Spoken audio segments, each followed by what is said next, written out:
15 ways to overcome procrastination. The first one is to have an appointment with yourself in your diary. Just write it in your diary. It's a promise to yourself. It's easy to write it in, and then when the time comes, you'll have to do it. The next one is to leave the job out visible so you see it.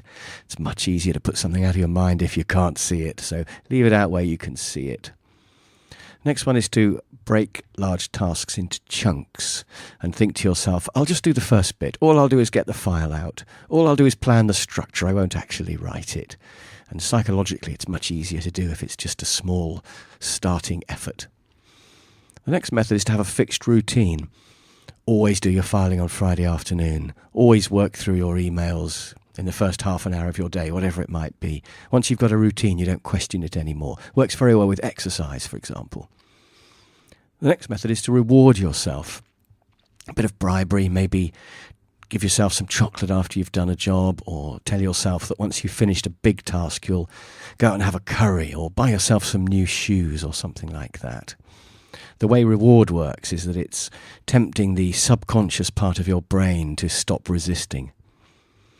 Another way is to start the day with a tough one, so when you come into work or you sit at your desk, think, what's the worst job I've got? And then get that one done so you feel good the rest of the day, and get into a habit of always doing the worst thing first.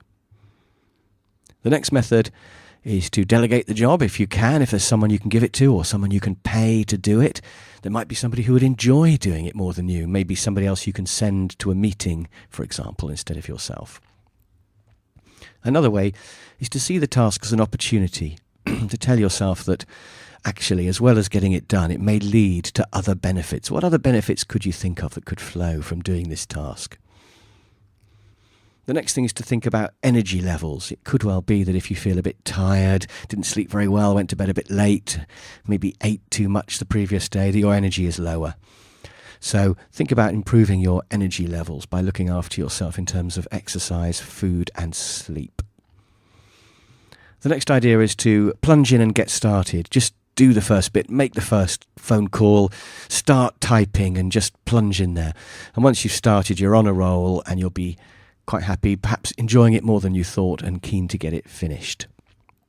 I find that one works very well with painting a room, for example. I just open up the paint pot and stick the brush in. There's no going back.